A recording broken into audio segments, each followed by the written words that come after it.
বন্ধুরা, চলে এসেছি একটা তরকারি একটা সবজি রান্না নিয়ে। আর ঝিঙে আজ রান্না করছি আমি ঝিঙের তরকারি। দেখো, ঝিঙের তরকারি রান্না করার জন্য প্রথমেই ঝিঙেকে ভালো করে কেটে বেছে নেব। ঝিঙে কাটছি। এবার দেখো, ঝিঙে কাটা কমপ্লিট হয়ে গেল। এবার সবজি আর আলু ভালো করে ধুয়ে নেব। ধুয়ে নিয়ে কড়াইতে সর্ষের তেল দেবো। সর্ষের তেলের মধ্যে তেজপাতা, জিরে আর শুকনো লঙ্কা ফোড়ন দিলাম। দেখো, সেগুলোকে ভালো করে তেলের মধ্যে নেড়ে চেড়ে আমি আগে থেকে কেটে রাখা আলু আর ঝিঙেটাকে তেলের মধ্যে দিয়ে দেব। দেখো, তেলের মধ্যে এবার সবজিটাকে খুব ভালো করে নাড়াচাড়া করে নিতে হবে বা ভেজে নিতে হবে। এই দেখো, সবজি ভাজা চলছে। সবজি ভালো করে ভাজা হয়ে গেলে পরে এক এক করে মশলা অ্যাড করব। মশলা তেমন কিছুই না।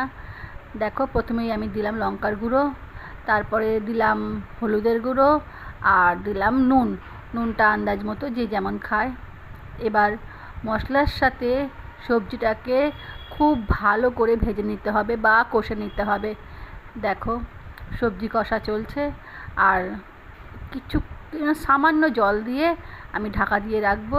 এই দেখো, আর নামাবার আগে আন্দাজ মতো চিনি দিয়ে তরকারি কমপ্লিট করব। এই দেখো, আমার রান্না কমপ্লিট। টাটা।